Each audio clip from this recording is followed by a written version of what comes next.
Today, GDP, fact or fiction?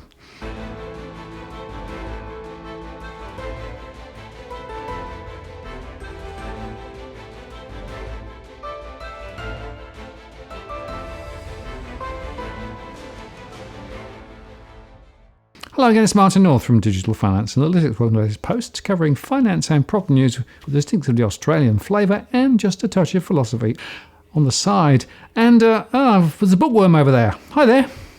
Oh, hi, Martin. Sorry, I was just reading my fictional book on GDP. Methods for quantitative macro comparative research, a classic that I'm sure everyone will want to rush out and buy. Look, it's definitely the right thickness to be able to put under my tripod to keep it level. Great.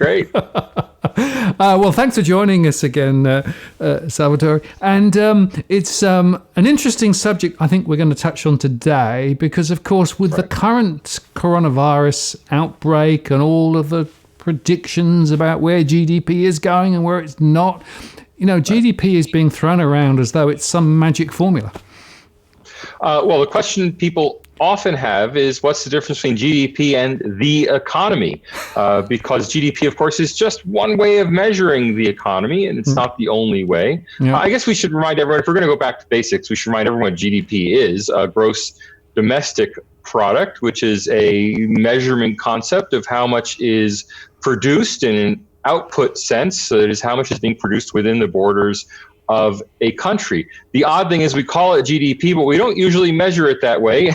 We usually measure it using an expenditure-based approach, which is actually gross domestic expenditure, which we can then eventually convert into GDP. But it's a measurement hassle because, of course, whenever I give money to someone at my local farmer's market, there's not someone looking over my shoulder to see that the money went. So it becomes a very difficult measurement issue to try to get at just how much is being produced or consumed in a country. But that's the ultimate goal. The ultimate goal of GDP is what's the size of the money economy. And I stress the money economy. GDP by design does not include housework, does not include unpaid labor, does not include volunteering, does not include many things that make life worth living. Yeah, and the sorts of activity that it can include things like gun running and prostitution, anything that creates momentum. It is, and actually that's one of the big controversies is what's in GDP and what's out. Yeah. Of course, prostitution, even in places where it's illegal. I mean, in New South Wales, prostitution is legal. Of course, it's in GDP. But even, say, the sale of illicit drugs is theoretically, not always measured, but theoretically part of GDP, while the provision of spiritual counseling for free by a retired minister is not GDP. That minister goes into business and starts selling spiritual advice for 5 cents, it's in GDP. And so we have to remember that GDP is not directly speaking a measure of welfare. It's not a measure of how well are people doing. It's a measure of how much economic activity there is. And that's why the drug market's in, right? Because if someone is spending money on drugs, that's part of expenditure. Whether it's a well-made expenditure or whether it's something that is useful is a whole nother issue. When we get to welfare, the kind of measures people are trying to come up with for welfare have much more to do with, how well are people living, which is not the same as how much money is going around in the economy this year.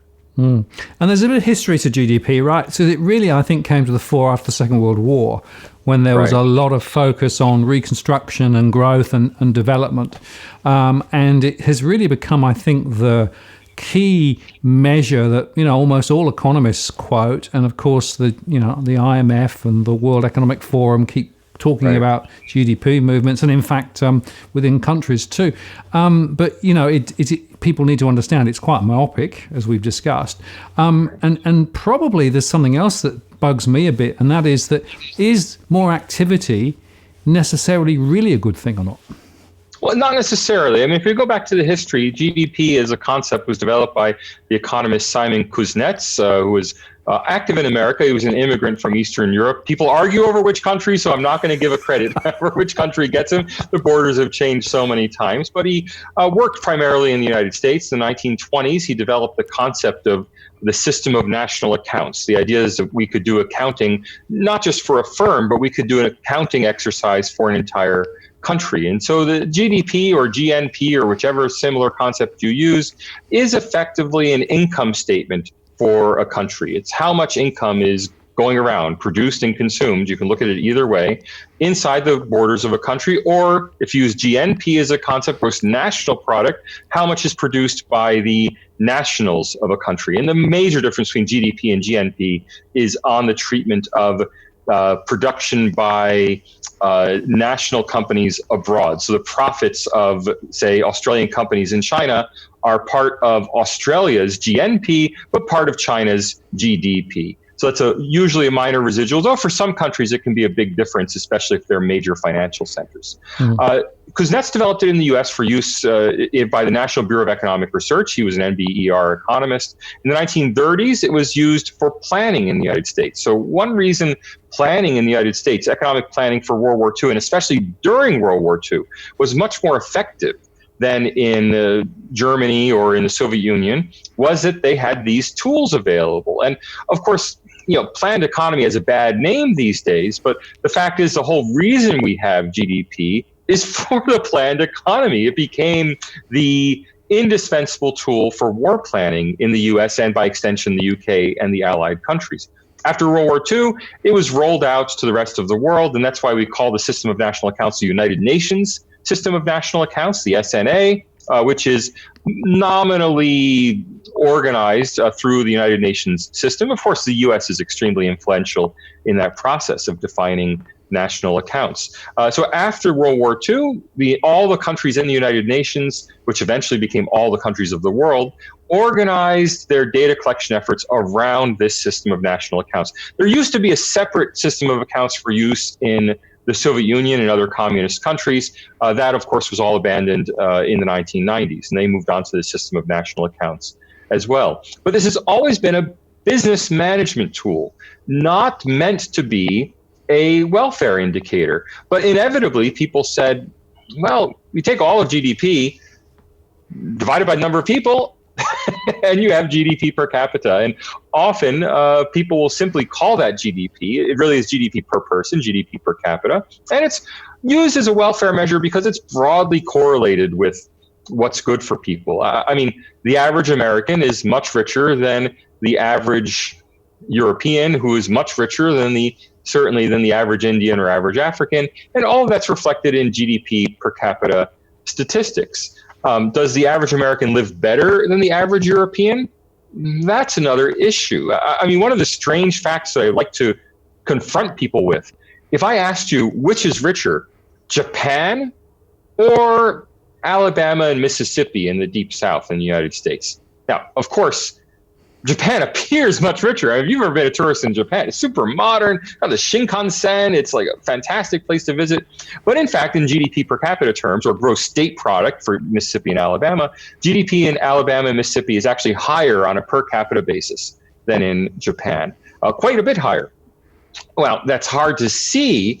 But if you start looking at people's consumption choices, well, a typical middle-class family in Alabama or Mississippi can afford a 4 or 5 bedroom home, might have 2 enormous pickup trucks, things that are unimaginable to an average Japanese person who may have a Shinkansen and shiny, robot caregivers, but who lives in a tiny apartment and does not own, his own car. It's a matter of consumption choices that make Japan appear richer and more high tech. But, there's a lot of high technology in a Ford F-150 pickup truck, and you'll see a lot more of those in Mississippi than you'll see in Tokyo. Yeah, and I think that's the point, isn't it? That you can start making comparisons that aren't necessarily very valid. And I guess the other point in Australia, with the population increases that we've had, partly through migration, in fact, the GDP per capita has gone negative a couple of times, whilst the total top line GDP number is still going up. Yeah, I take credit for calling Australia the world's first immigration economy in an article in 2018 in Foreign Policy magazine, and for coining the term per capita recession as it applies to Australia. I later found out that Australia's own Leith Van Onselen had used the term per capita recession in respect to New Zealand a few months before I used it for Australia. But applying it to Australia and outside of the macro business blog, I can claim primacy. Leith gets credit. He's the one who actually coined the term. But Australia and New Zealand are the only countries in the world that have been able to grow themselves out of recessions with population growth. If you adjust for population, the GDP per capita terms, Australia had all the same recessions that were experienced in the US over the past 30 years. There was a recession in Australia in 2001. There was another recession during the global financial crisis. And of course, there's a recession now. With Australia, the per capita, the denominator of that ratio has just been rising so fast. When viewed on a per capita basis, Australia has been able to sail right through these recessions because its population growth has been so enormous that it has floated the entire economy. That's kind of unique in the world. Now, that's probably ended as a result of the coronavirus pandemic and the end of immigration, but that's one of the reasons why Australia will experience a particularly deep recession compared to its prior experiences during the coronavirus recession. Yeah, because obviously migration and inward migration in particular is pretty much at zero at the moment and probably going to stay that way for some time. And it was interesting that one of the Feds in the US last year published a paper that said it's impossible for Australia to go backwards whilst migration is actually so strong as it is for the reasons we've talked about. But now, of course, all that's changed. So the COVID environment really is throwing a very big spotlight on the nature of our local economy and what's driving it.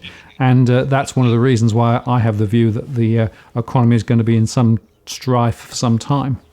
Well, let me ask you about that, because you're much more the expert on the Australian economy. Well, I think we all agree that GDP and GDP per capita in Australia are going to decline wrenchingly, in the next couple of quarters. Yep. But what does that mean for quality of life in Australia? Does that mean that Australia will suffer the kinds of suffering that were experienced, in America during the Great Depression? Are we going to see the same hit to welfare as to GDP?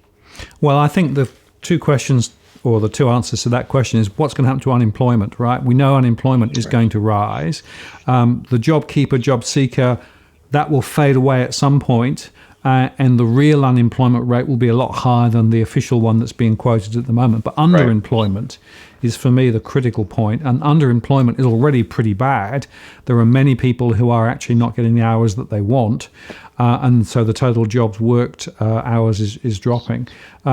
That's going to be sufficiently a problem, in my view, to really impact the income of a good number of households. And that then flows on because those incomes will not have those households will not have the discretionary income to spend.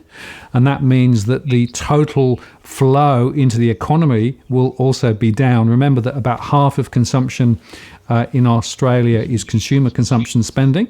That's where the half of the GDP comes from. The other half comes from the trade balances. So if consumers continue to not spend much, and you could argue, by the way, that the job keeper, job seeker has allowed people to spend more than they might otherwise in some cases already. I'm expecting that to fade. So if that is true, then the knockover effect of that towards the small and medium enterprise sector is going to be huge, because a lot of the SMEs are servicing, households and small businesses on their own right. So that starts to then unwind. That means they might well buy less in terms of, discretionary items, but perhaps they will not go and buy that new house or move. So potentially that could put a weight on the construction sector, which is already struggling at the moment, and that's 1 million people in Australia at the moment. So you can see how some of these things are cascading. And then, of course, internationally, if the international trade continues to perhaps weaken, the results came out today. Coal was down a bit, both in terms of volume and price, which is one of the things that's been really supporting the economy for some time. So the international trade links could mean that could actually weaken too. So I'm struggling at the moment to see where the growth is going to come from. Tourism, continues to be weak because of international tourists not coming. Students, as we discussed last time, not coming back. So I'm trying to work out where the growth engine elements are, other than the government throwing more money into the economy. And if you look at it at the moment, they've done a lot of that. So, but might Australia's neo-socialism, and I'm not endorsing it, this is a question I'm asking you, is it possible that the new socialism of JobKeeper or job seeker, is that going to increase welfare in Australia? And anecdotally, I've heard a lot of people talking about how they love being on JobKeeper, even if it means they've taken a pay cut. They don't have to work, and they think that's fantastic, and they're having lunches out. Now, I know there's a lot of people are in serious trouble, losing their homes, things like that, but is it possible that for a majority of people, especially for people in two-income households, where one person has lost their income and the other's on JobKeeper, I'm sorry, where that one person still has the income, the other one's on JobKeeper, is it possible they're actually experiencing better welfare? Is it possible that a more socialistic Australia would be a higher welfare and broadly speaking, a happier Australia than one where everyone has to go to work? Well, yeah, that's very interesting. Certainly, it looks that way because I'm seeing the same in my surveys, that those people who actually have a different formulation now, thanks to JobKeeper, JobSeeker, have a bit more time to do the things. They're not traveling so far and fast to work and back. They're working more at home. They're doing a bit more part-time work. And this comes back to the fundamental question of how you measure success, happiness, or whatever you want to measure, right? It could well be that you end up with a society that actually is more comfortable in its own skin, as it were, despite the fact that it might not be actually creating quite so much, GDP. But you take the argument a bit further. Well, universal basic income is the answer, because basically that gives people the choice of whether they want to work or whether they don't want to work. And I did an interview quite recently with Guy Standing, European academic, who basically argues very strongly that, in fact, the net benefit to most people from UBI is actually positive in terms of outcome and welfare, even if economically it doesn't necessarily take you in the same place. Right. And I actually disagree with that. I mean, it's funny. I'm the only sociologist I know who's opposed to universal basic income. It's because of the speculation about what the long-term effect is. We have a lot of circumstantial evidence that it's hard to use such an old-fashioned term, but the dignity of work is very important for people's psychological well-being. That's very Victorian. Yeah, well, it is, but it doesn't mean it's not true. No.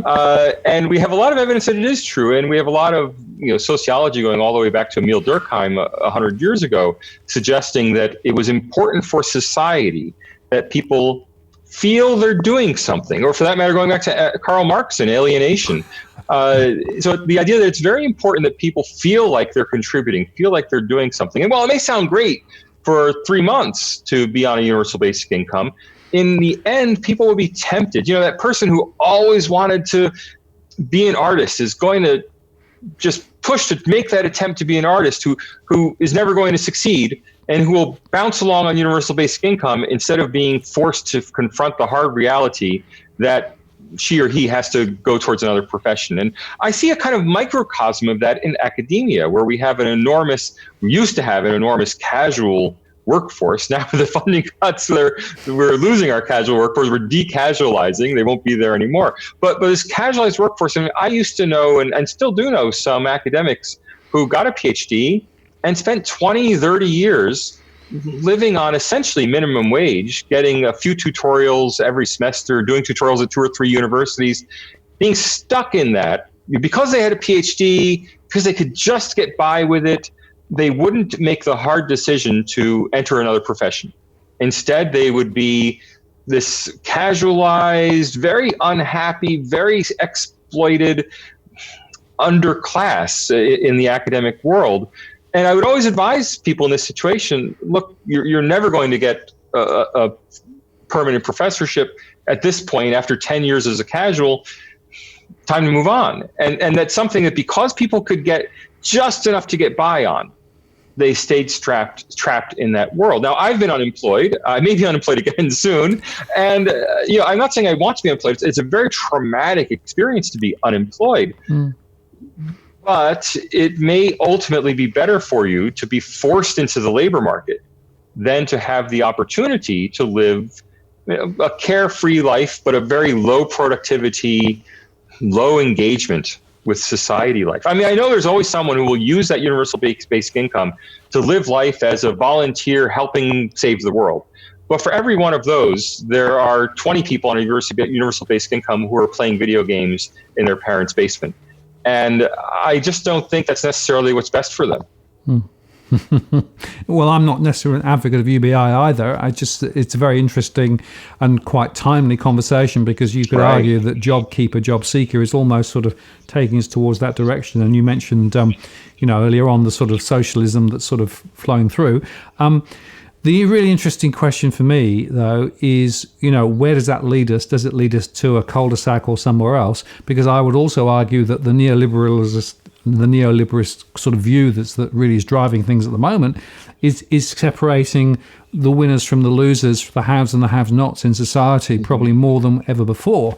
And at least if there's an alternative, maybe that stops that diversity. There's no one right answer, I guess. Well, so inequality is a tough nut. So we use the standard poverty measure used around the world outside the United States for most of the rest of the world is a poverty measure that is essentially an inequality measure. It's the percentage of population living on either less than half the median income or on less than 60% of the median income. Now, if you simply ask, what percentage live at less than half the median income, you might as well ask, what's the standard deviation of incomes? They're going to give you the same answer. They're correlated 0.9 or higher. They're essentially the same indicator. And so we have this problem that if we want to measure what is a decent life, what kind of system produces a decent life for the most people? Well, there are two ways of getting a decent life for everyone. One is to say we want to, rising tide lifts all ships. We want everyone to do better. Another approach is to say, we want to reduce inequality to pull people out of poverty. But of course, you're not really pulling people out of poverty. You're only by definition pulling people out of poverty, because by definition, less inequality means less poverty. Now, in the US, they use an absolute poverty measure. That is, there's simply a line that was denominated in 1968, updated for inflation since then, and we measure the percentage of people who fall below that line. So if there were a rising tide, it would lift all ships. And since that line was set in 1968, you'd expect that by today, the U.S. would have no more poverty. In fact, the U.S. has a lot of poverty. And the reason is that at the same time that the rising tide has been rising in the U.S., inequality has been expanding so dramatically that it's still left a group of people down below that poverty line. In fact, about the same number of people in percentage terms as were there in 1968. So when we think about welfare, if we want to get past GDP and to think about happiness, welfare, well-being in society, well, we have to think about incomes. We have to think about inequality. We also have to think about consumption, because a big difference between countries is the percentage of income that actually goes to consumption, or the percentage of income that is personal income as opposed to other forms of income. I mean, in some societies, income is skewed towards government and corporations. That is, personal income is relatively lower. And so there's also less well-being. I mean, if all the money is going to Facebook and Googles of the world and none of it is coming into your pocket, does it really matter to you that there's more GDP if you're not getting a slice of it? So all of these three variables, really, GDP, the rising tide, inequality, and even the distribution of income by category across the economy, all of these affect how well people are able to live. And unfortunately, we have great measures for GDP. We have okay measures for the distribution of income functionally. We have terrible measures for inequality.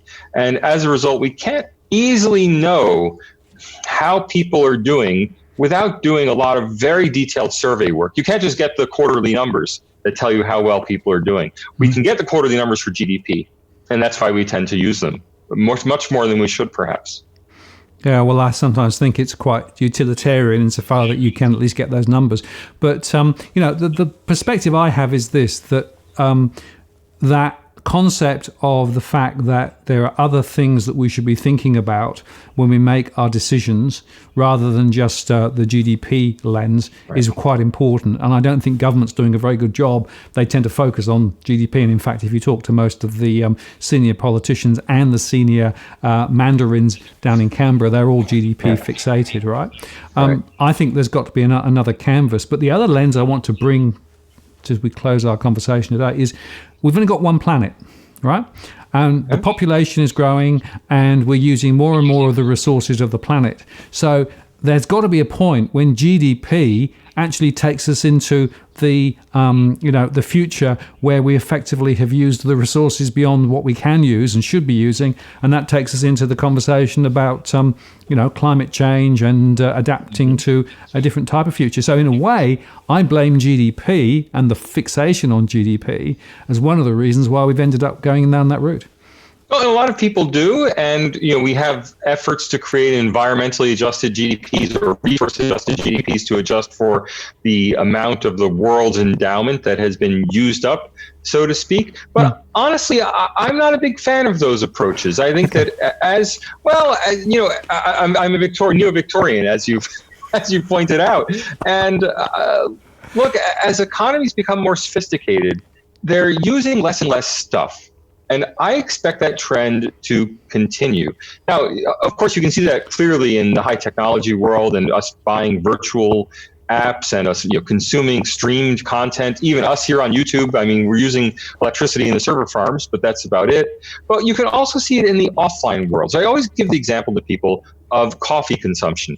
If you just want a cup of coffee, but you can brew it at home for virtually nothing, you can go to 7-Eleven and spend $1 for a cup of coffee, or you can go to your favorite cafe and spend upwards of $5 for a cup of coffee. And what you're getting in that is the same burden on the planet. It's the same burden on the planet whether you have the cup of coffee at 7-Eleven or at your favorite cafe. But one of those is producing 5 times as much GDP as the other. So even a cup of coffee is primarily, for most people in my neighborhood of Sydney and places like Darlinghurst, for most of us, a cup of coffee is primarily a service. Now, it's not measured that way in the statistics. It comes across as a good. But when you're buying a $5 cup of coffee, most of it is the experience that you enjoy of having the coffee. It's not the physical beans. And that's what we're seeing as economies grow and develop. We're seeing this move away from consumption of stuff towards consumption of experiences, consumption of services. And if anything, I think we should accelerate that. So rather than looking to scale back GDP or to de-target GDP, which I think is just not practical. I mean, the old management adage is what gets measured gets done, and GDP is going to be measured. As long as it's measured, it's going to get done. But what we can do is have government policy that tries to shift our focus away from the consumption of things and towards the consumption of services. And that can be done through variable taxation rates. So GST could be different on different categories of goods and services. You could eliminate GDP for services entirely. We could have differences of regulation that make it lighter touch regulation on the provision of services than we currently have. I mean, right now in Australia, services are extraordinarily regulated in general, whereas goods are very lightly regulated. Well, that tends to tilt the playing field towards consuming stuff. If we tended to make stuff more expensive and difficult to consume, and services and experiences less difficult to experience and consume, we would see a shift in that direction. And it's that sort of subtle change I'd like to see instead of a wholesale abandonment of what has proved to be a very useful concept. That's very interesting. I hadn't considered it like that. And I guess what that says is that if you actually do make some of those adjustments in the way that you actually, weight some of the measurement, then you could actually get different behaviors and different outcomes. And that could actually lead to higher levels of welfare without necessarily just creating a bigger GDP number. Well, or we could still create the bigger GDP number, just do it in a way that is less impactful on the physical environment. No. Yeah, interesting. Well, I knew this was going to be an interesting conversation, and I think you and I probably have come away with a slightly different opinion. I still think that GDP is a little bit of a mistaken measure, and it's actually leading us up a bit of a blind alley. I think you're much more optimistic. So let's hope you're right and I'm wrong. I always hope that. Great to talk to you, and I'm sure we'll pick up the conversation again quite soon. Thanks, Martin. Cheers.